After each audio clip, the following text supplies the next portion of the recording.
Agora é o Evangelho. É o Evangelho. É a palavra de Cristo. É a palavra do Cordeiro Eterno. É a palavra de Deus.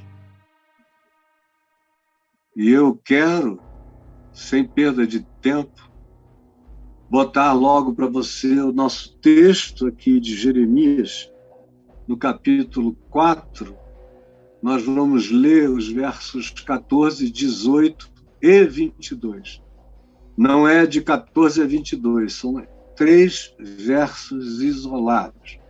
Quem me dera poder ir de 14 a 22 para eu ir embora, porque essa é uma sequência que entra pelo capítulo 5, e, enfim, eu teria que ter muito mais tempo e não é o caso.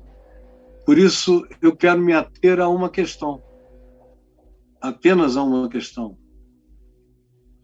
Eu vejo as pessoas me dizendo que gostariam de ter bons pensamentos. Os coaches ensinam o pensamento positivo, pensamento propositivo, pensamento criativo, o pensamento improvisado, o pensamento da oportunidade. Ensinam todas essas coisas, dão regras de aproximações, de approaches, do que dizer, do que falar, de como chegar, de onde recuar e como prosseguir.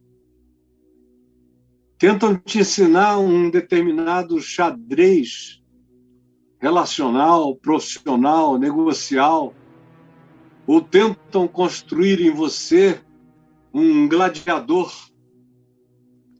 um general,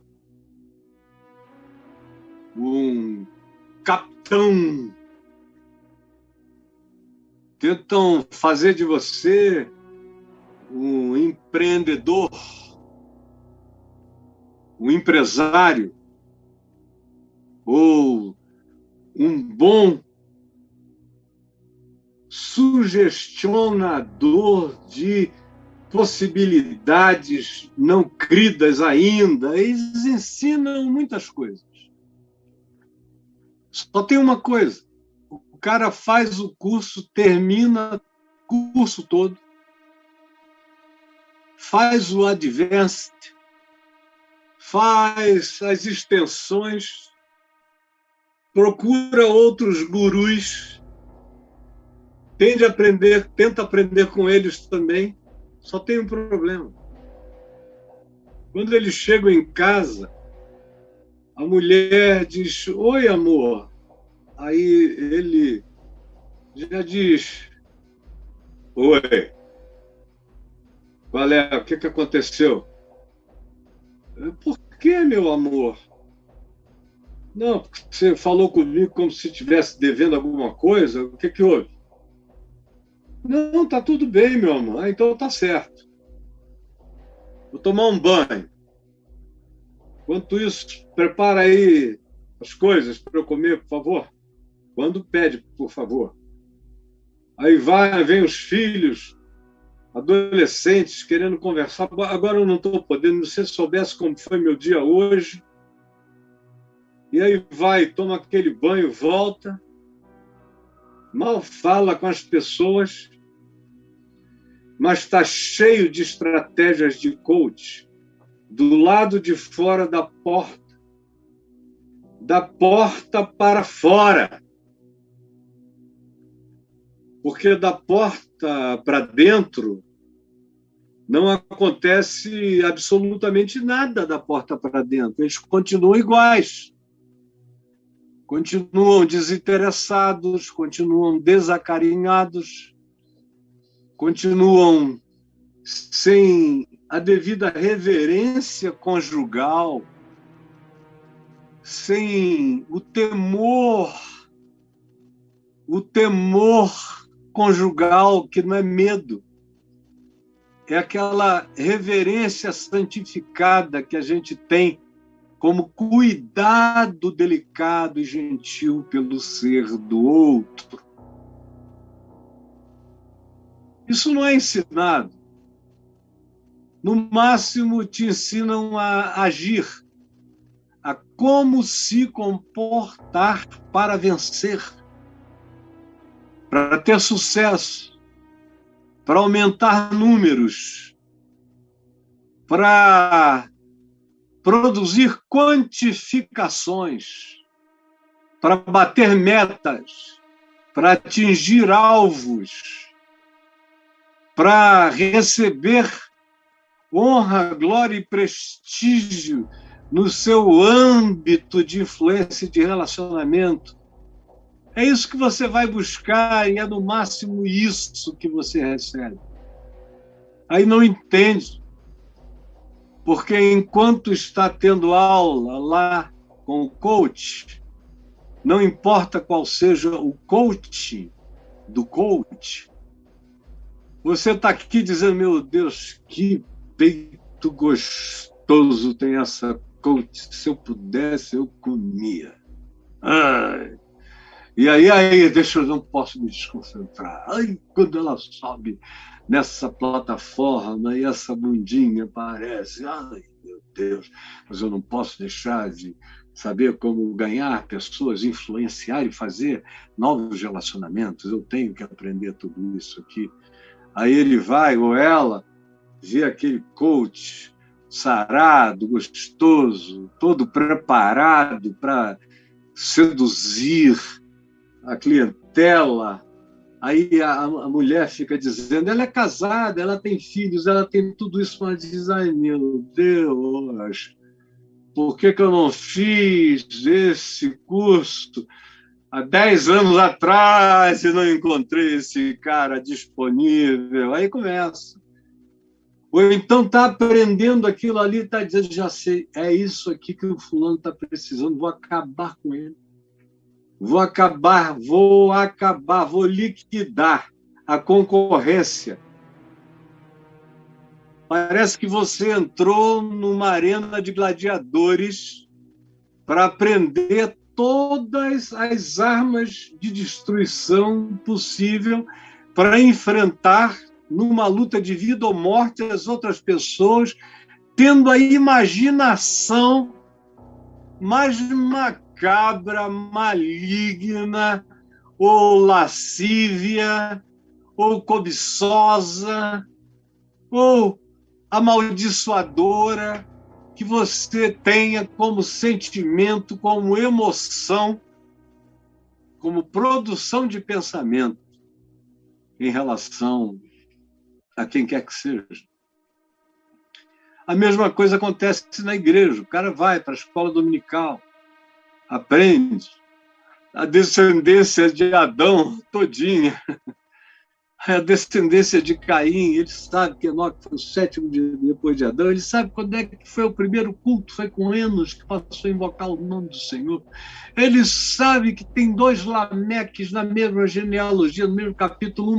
Um é um Lameque maligno, da descendência de Caim, outro é um Lameque benigno, da descendência que acabou produzindo Noé e a salvação no dilúvio. Isso ele aprende os nomes dos filhos de Caim, da mulher de Caim, de quem de quem Noé amaldiçoou quando chegou do outro lado, quando passou o dilúvio. Ele sabe tudo, ela sabe de onde foi que Abraão veio, aprendeu onde é a Mesopotâmia, não sabe mais nada, talvez.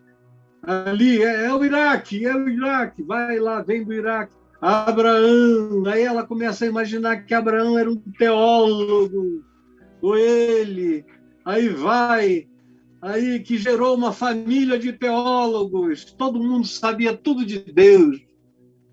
São santos ignorantes, mas são santos, que a gente está proibido de ver a ignorância deles. E aí vai para Moisés, aí aprende aquela sequência, sabe até Davi, quantas mulheres Davi teve, quantas mulheres Salomão teve, como é que os reinos de Israel se dividiram, norte, sul. Aí os mais sofisticados ainda sabem quem são os reinos do norte e do sul, quais foram os principais reis, quando é que o Velho Testamento terminou de profetizar, quantos livros tem o Velho Testamento, quantos livros tem o Novo, quais foram os autores, quais as prováveis datas. Ele aprende isso tudo. Mas ele chega em casa e mete a mão na mulher. Ou a mulher chega em casa e amaldiçoa esse cara.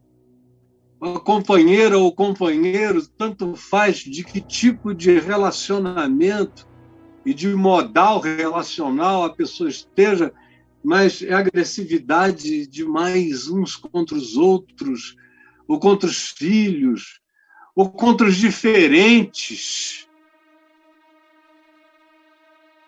Contra os diferentes, o cara vai e aprende que teve um filho de Noé que não respeitou o pai. O nome desse filho era Cão. Mas não significa cão, o diabo, cão, o cachorro. Não, era só um nome, Cão, de onde vieram depois os cananitas, os cananeus, descendentes de Cã. Mas era um nome legal. Podia ser descendentes de Caio. Podia ser os descendentes de Quim. Eram os descendentes de Cão. Não tinha nada de errado com o nome do rapaz. Mas foi ele que teve uma má ideia, sentimentos ruins e malícia. E humilhou seu pai, que estava bêbado. Aí o cara ouve dizer que, eventualmente, o que Cão fez foi aproveitar que Noé estava nu, de costas, embriagado, e teria não só descoberto o pai, mas brincado, aberto as nádegas, feito gracinha com os anos do velho, uma grande desrespeito. E aí o cara ouve isso e ouve dizer que os africanos, muitos deles são descendentes de Cão. Aí pronto. Aí vem o Marcos Feliciano, que da Bíblia só conhece o Bíblia Sagrada, da capa, e essas coisinhas que eu falei, e algumas outras lá do mundo pentecostal, algumas mensagens que ele decorou para repetir. Não entende de nada, é teologicamente um zero à esquerda, mas muito à esquerda, mesmo. E outros, aí dizem isso, e dizem, por isso tem uma maldição sobre os africanos. Aí se foi numa outra seita, diz, por isso são negros. Aí daqui a pouco o cara diz que foi a igreja aprender a palavra de Deus e se torna racista, preconceituoso, maligno, amaldiçoador dos outros, supostamente com pressuposto bíblico. Que coisa mais nojenta e diabólica. Mas como é possível ter bons pensamentos carregando maldades no coração, nas emoções? Como? Não dá para ter bons pensamentos se eu não tenho bons sentimentos. Como não dá para ter bons sentimentos se eu não tiver bons pensamentos. Aí você pergunta o que vem primeiro, o ovo ou a galinha? Eu vou dizer a você que depende. Pode começar de qualquer lado. Mas frequentemente são as emoções inexplicáveis que eclodem do nosso inconsciente, daquilo que a gente não tem consciência a respeito de e que existe em nós. Nossa consciência é um pedaço, é uma ponta de iceberg, comparado com a profundidade infinita do nosso inconsciente, porque Deus botou a eternidade no inconsciente humano, no coração humano. Botou. a capacidade da eternidade. Os pensamentos são limitados, mas a afetividade e a emocionalidade, que não conhecem quantificações, subsistem de qualidades, conhecem o significado da eternidade, porque a eternidade não é uma quantificação, a eternidade é uma qualificação de existência de vida eterna. Então, normalmente, é daqui de mim, do meu interior. Como Jesus disse em Marcos 7. Jesus disse em Marcos 7 que é do coração. E coração, nessa antropologia bíblica, no Velho Testamento, as emoções vêm dos rins e do coração, prevalentemente. No mundo grego, vinha, por exemplo, do fígado, de alguns lugares assim. Os rins sempre estiveram presentes, e o coração, muitas vezes. Mas no Novo Testamento, a antropologia do Novo Testamento coloca o coração como sede da emoção, do sentimento, do prazer, do afeto. É o coração. O coração é uma fusão de mente, sentimento, emoção e pensamento.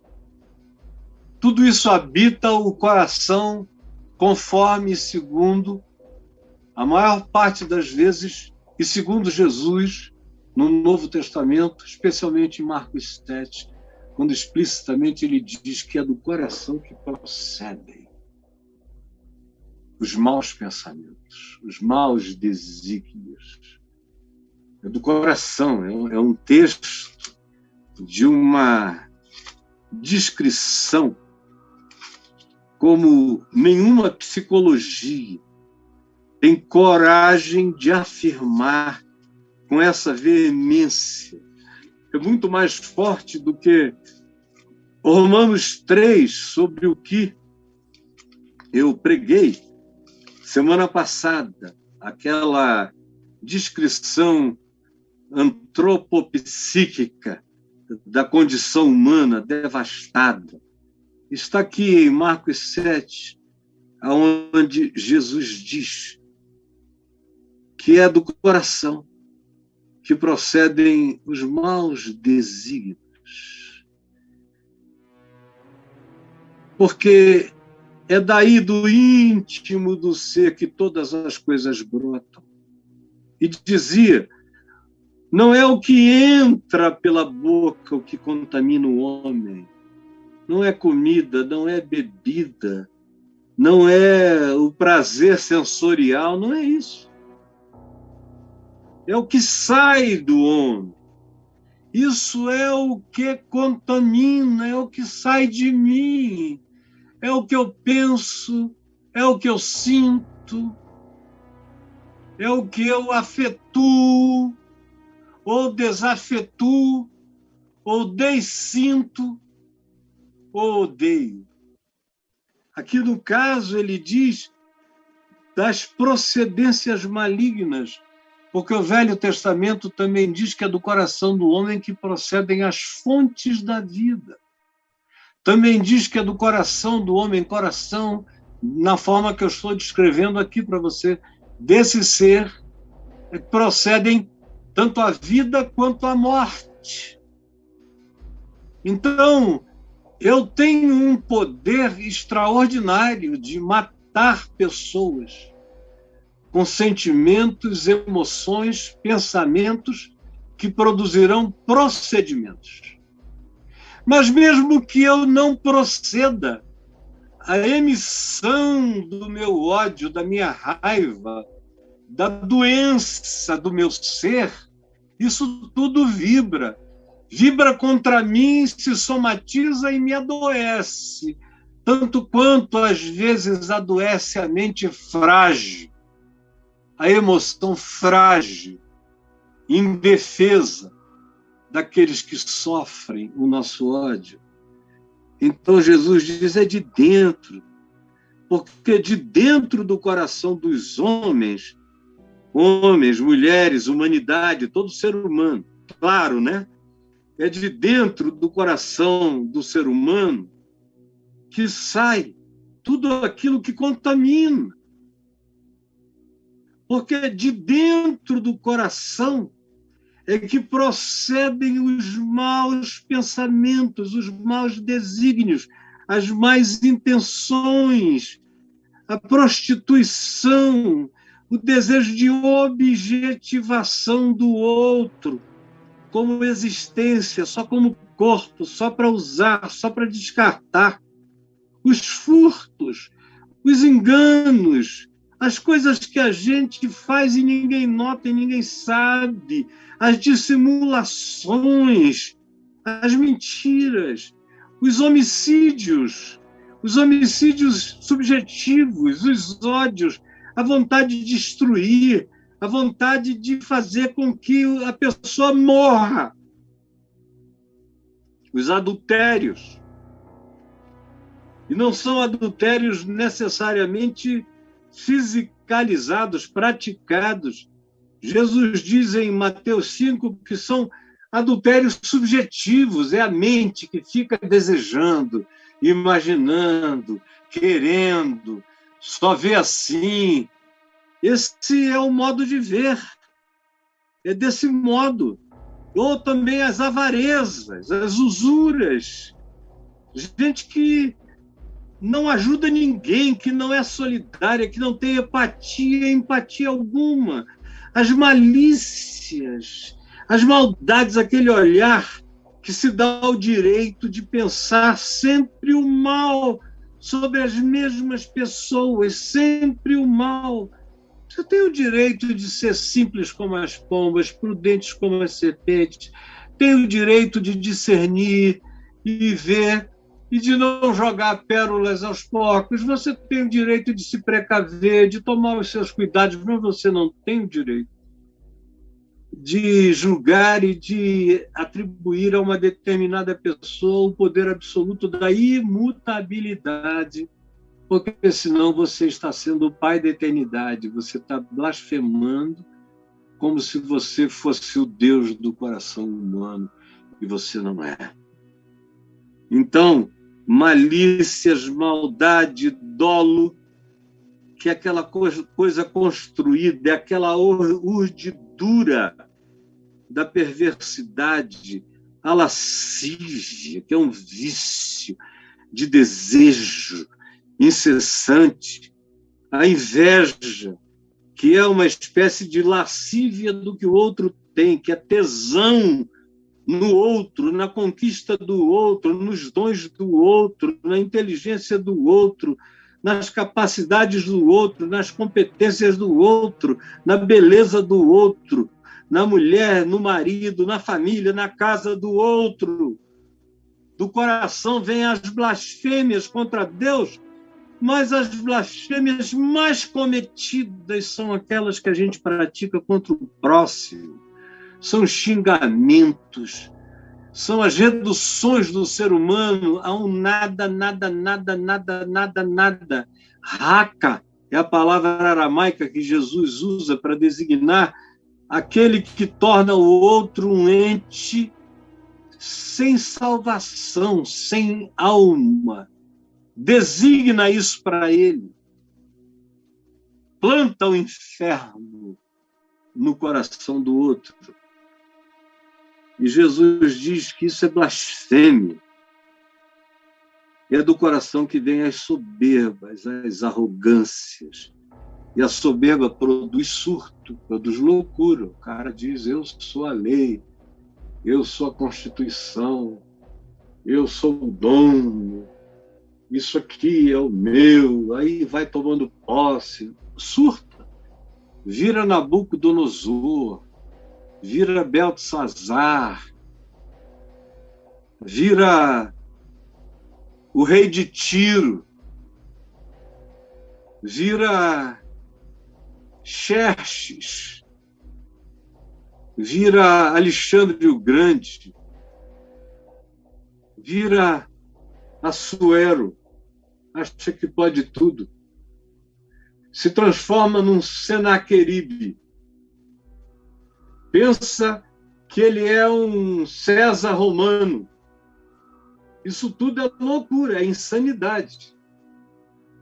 Quem dá soberba, a próxima coisa que vem é a loucura, que é esse surto de onipotência, que é o narcisismo satânico, que diz: eu sou Deus, como o rei de Tiro, lá em Ezequiel 37.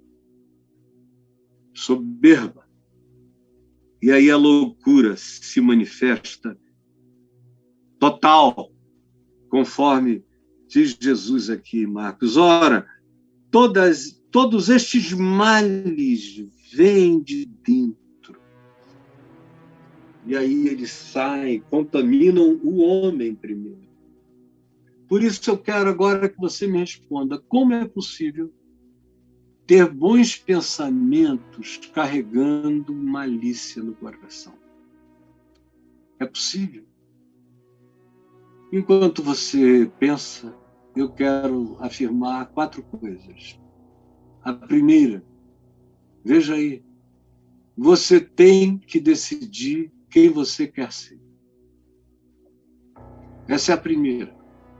Se você não quer que o que procede do seu interior faça de você um ser radioativo, contaminando e fazendo mal e adoecendo a você mesmo, adoecendo a sua família, seu casamento, seus filhos, seu trabalho, suas relações. Então, a primeira coisa é essa. Você tem que decidir quem você quer ser. A parte B do verso 14 de Jeremias 4 diz: até quando hospedarás contigo os teus maus pensamentos? Hospedarás é dar lugar, é hospedagem, é hotelaria com prerrogativa de estada contínua. É a mesma linguagem de Jesus. Jesus usa a linguagem da casa. Fala de espíritos maus. Espíritos maus são pensamentos maus, são espíritos maus.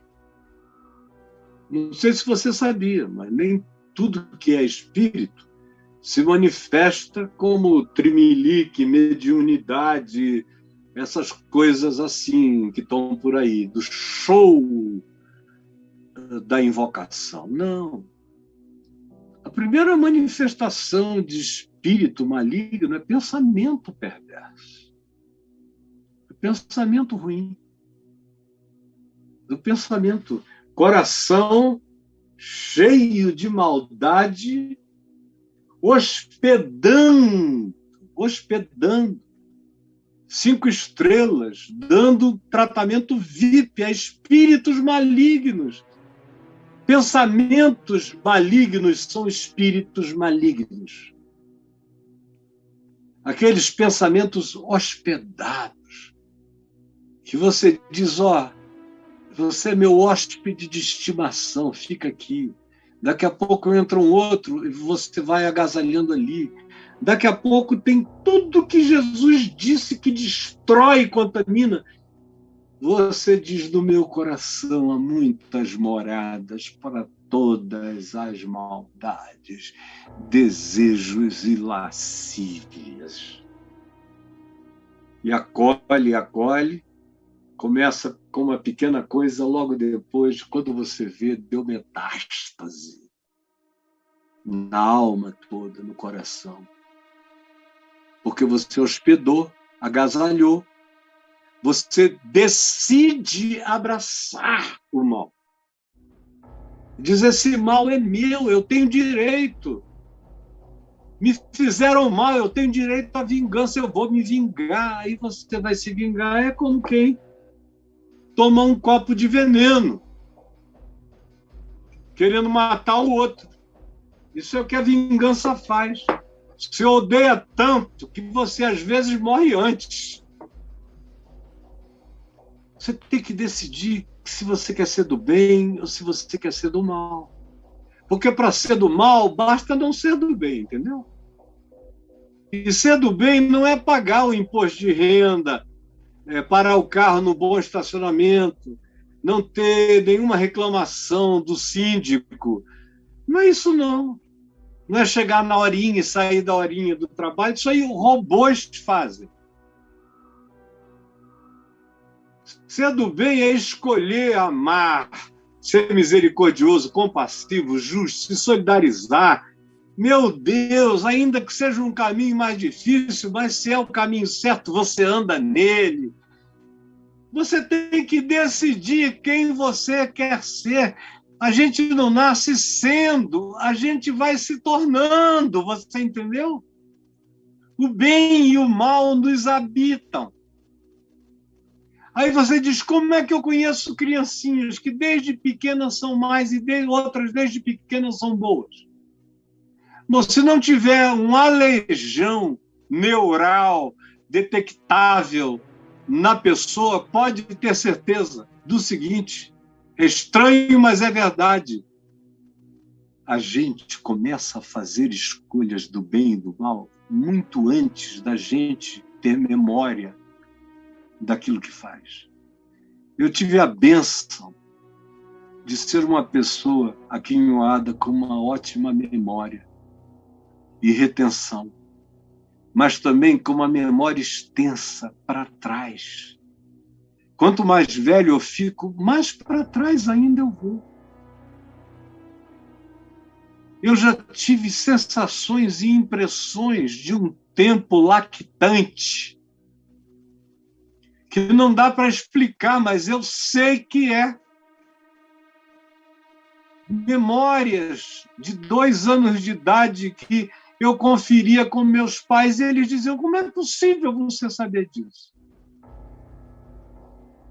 A gente pode começar a escolher mesmo antes de saber que escolhe.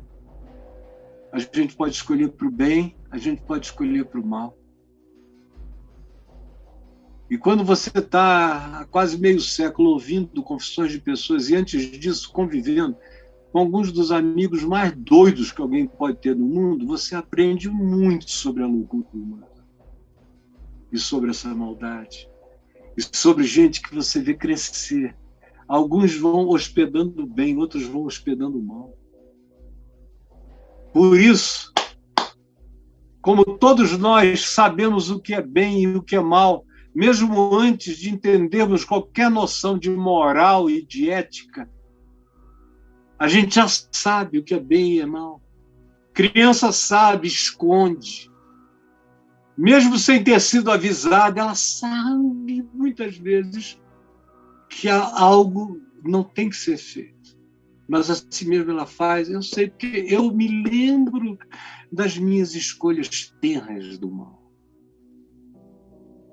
Como se eu não tivesse tido pai, mãe, vó que me vergassem. Noutra direção, eu não sei o que teria sido de mim, embora todo mundo identificasse coisas boas em mim. Alguns diziam, poxa, o Caio, o Fábio é um menino tão bom, por que ele faz essas coisas que às vezes ele faz? E nem eu sabia. Mas eram feias. Demorou até eu decidir quem eu queria ser. Demorou. Porque eu sempre soube como eu deveria ser, mas eu esperei muitas eternidades espirituais até decidir quem eu queria ser. Era como a oração de Agostinho, diz, Senhor, santifica-nos, mas não agora, porque estava bom demais ter as relações que ele tinha com as mulheres gostosas que ele conhecia. Eu fiquei assim como Agostinho, procrastinando o que eu sabia desde sempre, que era a minha vocação irreversível na vida. Segunda coisa, preste atenção. Ela, olha aí, Você tem que decidir o seu caminhar. Você tem que decidir o que você quer ser é caráter. Quero ser do bem, quero ter caráter do bem. Agora, se você quer ter caráter do bem, você tem que escolher procedimentos. Procedimentos limpos. Não dá para achar que a gente tem uma vida com Deus guardando maldades, malícias, perversidades, agendas ocultas, desejos entranhados. Não dá para ter vida com Deus e deixar os fluxos da perversidade fluírem do ser. Não dá para pensar que Deus considera apenas o que eu falo, o que eu imito, que Deus leva muito em consideração o que as pessoas pensam a meu respeito, mas não quem eu sou. É o que acontece no mundo da religião toda hora. Você tem que decidir o seu procedimento, o seu caminhar. Eu tomei minha decisão de quem eu queria ser no dia 18 de julho de 73. No dia seguinte, eu acordei, peguei minha moto, entrei na floresta, corri uns 4, 5 quilômetros no meio da trilha, até chegar no Igarapé, onde eu vi aquela água esplendorosamente limpa e cristalina, aquela cor de... parece um ouro transparente quase, um guaraná límpido e completamente visível. Os peixinhos, os pés de buriti da minha terra. E eu olhei para aquilo ali chorando, chorando, chorando e me batizei sozinho. Falei, Jesus, eu já fui batizado na Igreja Católica, já fui batizado na Igreja Presbiteriana, eu só não fui batizado por ti. E eu me joguei para trás, em nome do Pai. Abri os olhos e vi a água, os buritis voltavam, em nome do Filho. Depois, em nome do Espírito Santo. Aí saí dali correndo. No fim do caminho, eu encontrei uma ex-namorada minha e num cavalo de raça com um amigo meu. E aí a gente se saudou, como é que é, tudo bom, não sei o quê. Como é que vai, Caian? Daquele tempo, por causa do jiu-jitsu, eles me chamavam de Poderoso Caian. Idiotice de brigão. Aí eu falei, graças a Deus, tudo bem. Aí o meu amigo puxou uma mutuca assim, de maconha, daquela verde, cheirosa, sabe? Aquela bicha gostosa, para quem gosta. Aí eu olhei para aquilo e falei, a minha primeira tentação. Aí ele me ofereceu, seu Caião, olha aqui, ó. Aí mostrou um tarugo desse tamanho. Vamos parar aqui, descer e fumar esse tarugão juntos? Aí eu falei, não, sabe o poderoso Caião, que fumava todas, isso e aquilo. Aí falei as bobagens que eu fazia, que todo mundo conhecia. E aí eu falei, cara, eu deixei ele morto a 5 quilômetros daqui, ali no Igarapé. Aí eles falaram, o quê? Você tá doido, cara? Tomou que ácido? O que você tá tomando? Eu falei, deixei morto. Deixei aquele cara morto, eu não sei quem ele é. Me desconectei dele. E agora tem o seguinte, espalhe aí na cidade que quem quiser me forçar a fazer o que eu não vou mais fazer, eu vou encher de... E aí, fui embora correndo, mas foi o meu primeiro testemunho. Foi o meu primeiro procedimento. Todo ignorante, todo tosco, todo ainda meio equivocado em algumas coisas, mas era o que eu sabia ser do bem naquela hora. escolhendo ser do bem, eu pratiquei muitas coisas exageradas, mas eram as coisas que eu entendia, que eu sabia, mas eu fui escolhendo, depois eu fui equilibrando. Depois que eu já tinha exagerado no bem, o meu caráter foi aprendendo o equilíbrio. E eu fui discernindo cada vez mais o bem do mal e o mal do bem, e a gente amadurece para ter paz. Mas a gente tem que decidir agora. Mesmo que seja, às vezes, do exagero, mas tem que haver um corte. Eu só nunca fiquei fanático. Eu era humilde para aprender. Tudo que meu pai me ensinava, eu guardava como palavra de Cristo, porque eu sabia que ele era um homem Novo Testamento, um homem evangélico. E fui crescendo numa rapidez absurda. No ano seguinte, eu já estava pregando na televisão, no rádio, a coluna no jornal sobre Jesus e recebendo milhares de telefonemas de todo mundo, de todo lado, por causa das escolhas. Quando você patola assim, você pega o bicho, puxa. Quando você realmente pega e não larga, e escolhe, você vê que o crescimento é absolutamente explosivo. Quando você escolhe e decide quem você quer ser, e quando você decide botar o pé no chão do caminho. Terceira coisa, para você guardar e nunca mais esquecer, por favor, saiba que o entendimento provocado pelo mal enlouquece e piora o ser. Naquele meu segundo ponto, que eu vou pedir para o Braulio voltar, eu esqueci de mencionar um versículo bíblico, é aqui no capítulo 18. Veja comigo, no início do versículo 18. O teu proceder e as tuas obras fizeram vir sobre ti estas coisas mais. A rua, a tua calamidade, que é amarga, atinge até o teu próprio coração. Olha a exatidão dessa lógica psicológica. Você decide o seu caráter, com o que você hospeda, e você decide o seu carinhar.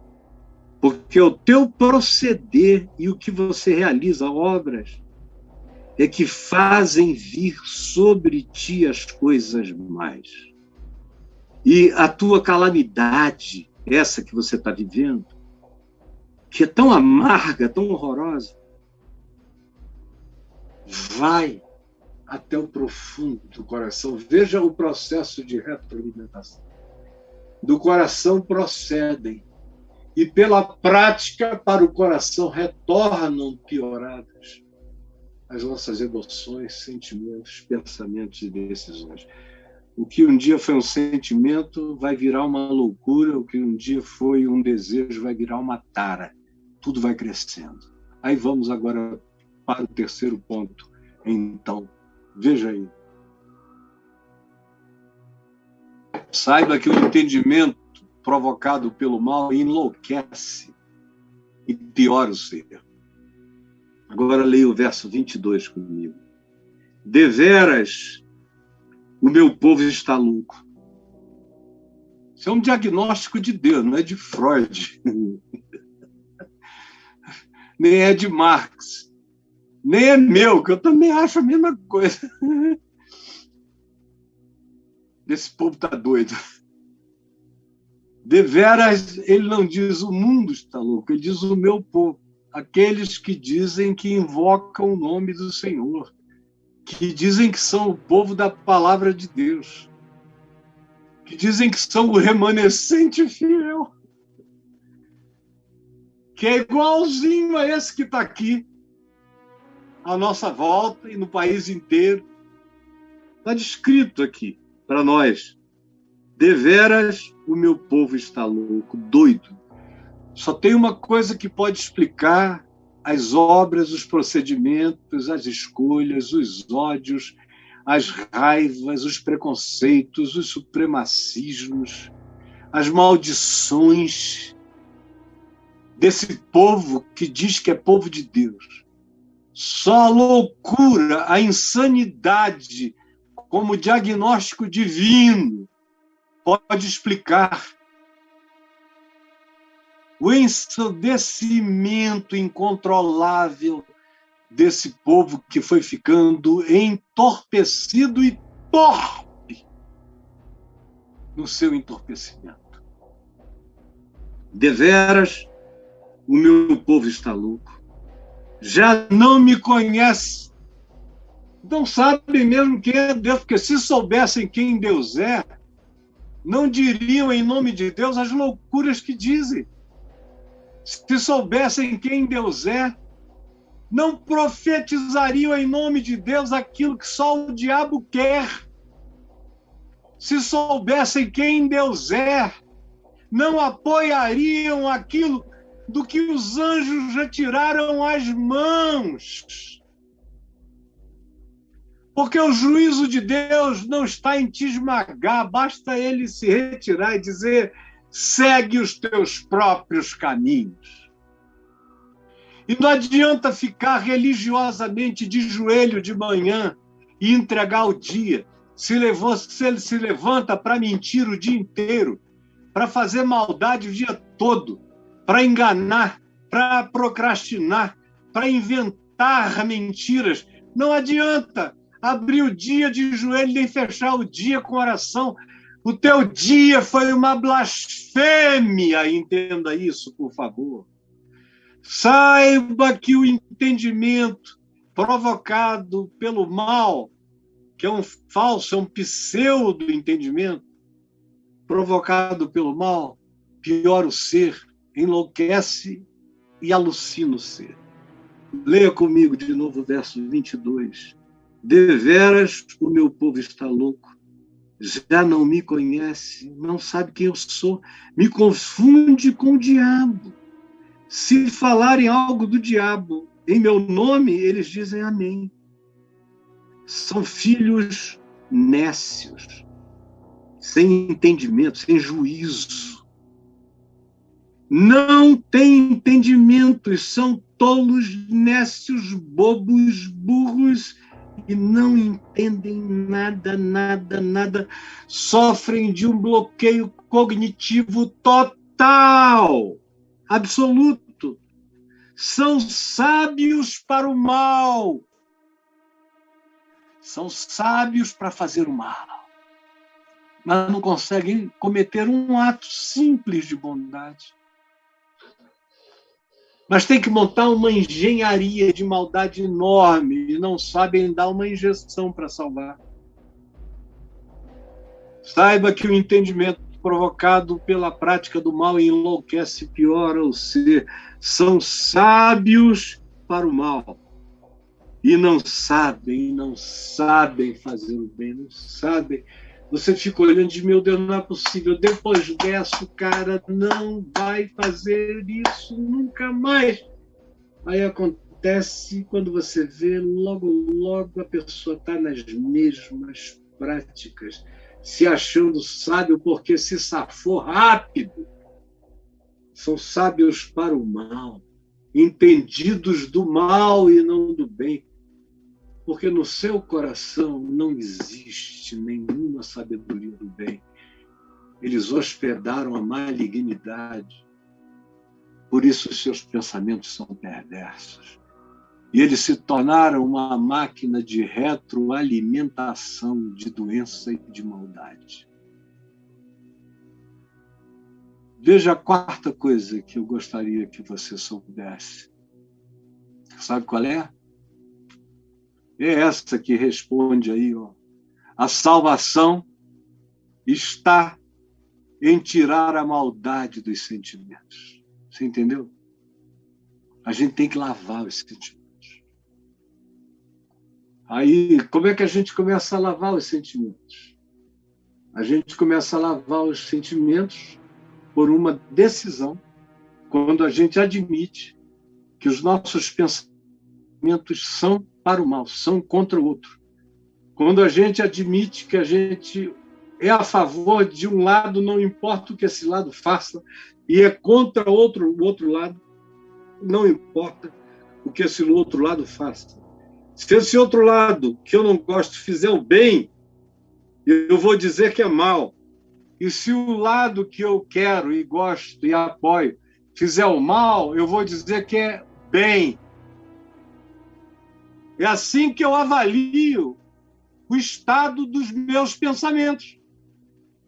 Porque não me diga que você está enganado, você não está. Foi uma escolha da sua loucura, da sua soberba, do seu orgulho, das suas antipatias, ou dos seus medos, ou dos seus pânicos, ou dos seus exageros, ou dos seus fanatismos, ou da sua não vontade de pensar. E entrega em covardia a alma para os outros decidirem. A salvação está em tirar a maldade dos sentimentos. Isso começa com meus pensamentos dizendo isso é mal. Ler o Evangelho e comparar o que eu penso com Jesus. Você quer saber o que tem de doença em você? Pegue em Mateus e lê de carreirinha, ou então pegue aqui no meu YouTube o Evangelho de carreirinha. Coloque em Mateus e você vai me ver e ouvir lendo de Mateus ao Apocalipse. Vá ouvindo e anotando. Tudo que não tem nada a ver contigo. Jesus disse, seja assim, você é o oposto. Tudo que o mandamento do Evangelho diz que é vida. E você diz o oposto. Não precisa nem ver Atos dos Apóstolos até o Apocalipse. Só Mateus, Marcos, Lucas e João. E vá anotando. O que for palavra de Jesus que você no coração repudie, porque a maioria de nós tem muitos repúdios pelo Evangelho, coisas que a gente deixa para lá, que a gente não lê, que a gente não quer entender, a gente não quer nem que seja explicado. Então compare. E você vai ter uma clareza absoluta do que é pensamento saudável e do que é pensamento contra a graça e o amor e a justiça de Deus. É o Evangelho que me ensina qual é a mente de Cristo, a vontade de Deus. A vontade de Deus é o mandamento de Jesus. O mandamento de Jesus é a mente de Cristo. A mente de Cristo é a prática do amor. Aí eu vou aprendendo. Mas se eu não tiver essa coragem de me botar contra a luz, eu não me enxergarei e não me curarei. A salvação está em tirar a maldade dos sentimentos. Para tirar a maldade dos sentimentos, eu tenho que me enxergar, como diz o verso 14. Eu tenho que ter uma ação proativa.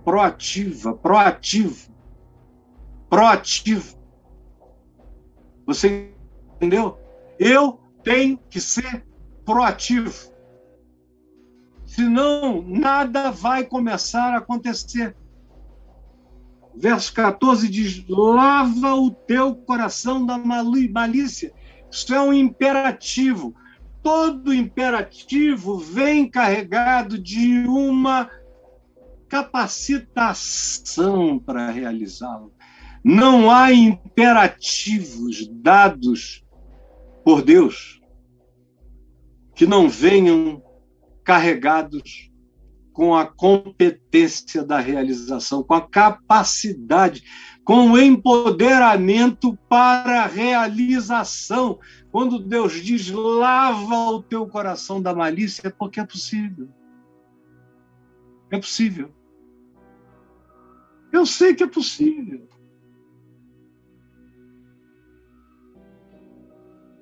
Eu passei o dia inteiro hoje. Eu, sinceramente, não tenho a memória de nenhum sentimento maligno, nenhum desejo perverso, nenhuma concupiscência lasciva. Aí você diz, é porque você não saiu de casa. Deixa de ser bobo, cara. Isso está em todo lugar. Não, é possível. É possível você ir crescendo, crescendo, crescendo, que isso vai diminuindo, diminuindo, diminuindo, diminuindo. Como meu pai me disse, depende do que você exercita. Malha, malha, malha o bem. Malha, malha, malha o bem e deixa o mal atrofiar. O que você malhar vai crescer. Seja o bem, seja o mal. Agora, isso tudo vem dessa consciência de que eu recebi o poder de escolher. Lava. Deus me deu o poder de lavar. Aí você diz, Caio, só o sangue de Jesus lava. Claro, meu filho, mas o sangue de Jesus não é um líquido derramado na cabeça. O sangue de Jesus é uma rendição. Quando eu creio no que Jesus fez por mim, que pagou o preço dos meus pecados, que me purificou, eu estou limpo dos meus pecados. Agora, me lavar é me manter andando nesse caminho de limpeza. Aí cai ali, suja acolá, tropeça, todo mundo tropeça, todo mundo escorrega, todo mundo resvala, aí volta de novo e prossegue, não desista, vai em frente, é assim mesmo, é assim mesmo. Se você vem cansado, andando e chorando, é normal. Você vai voltar um dia com júbilo, trazendo os seus feixes, mas não desista. Olha que coisa linda, lava o teu coração da malícia, para que tu sejas salvo. Lava. É uma decisão que eu tomo agora. Senhor, purifica o meu coração, meus pensamentos. E quando o pensamento ruim vier, você diz, ei, eu sei que você está aí porque eu te alojei, eu te dei lugar, eu te dei espaço, agora não. Aí você conversa com o coração. Você escuta, eu não te dou mais razão para odiar fulano, para sempre pensar mal da cicrana. Eu não te dou razão para guardar ressentimento. Eu não te dou razão para colocar um karma em ninguém. Eu não te dou razão no teu preconceito, na tua intolerância. Eu não te dou razão nas tuas fobias de natureza humana, nenhuma delas. Eu não te dou razão. É uma decisão da mente em Cristo, de dialogar com o coração, dizer, eu te dei lugar, agora eu não te dou mais, vai saindo. Não tem nem tempo de prazo e permanência, vai saindo. E vai enchendo. Para sair, você tem que encher do Evangelho, aprendendo a pensar os pensamentos de Jesus, aprendendo a andar nesse caminho, é caminho, verdade e vida. Botar o pé nesse caminho, praticar essa verdade, para usufruir essa vida. É assim que você tem que fazer. Esse é o processo do qual ninguém pode fugir. Ninguém. Nem teu coach, nem ninguém, nem você pode estudar com o melhor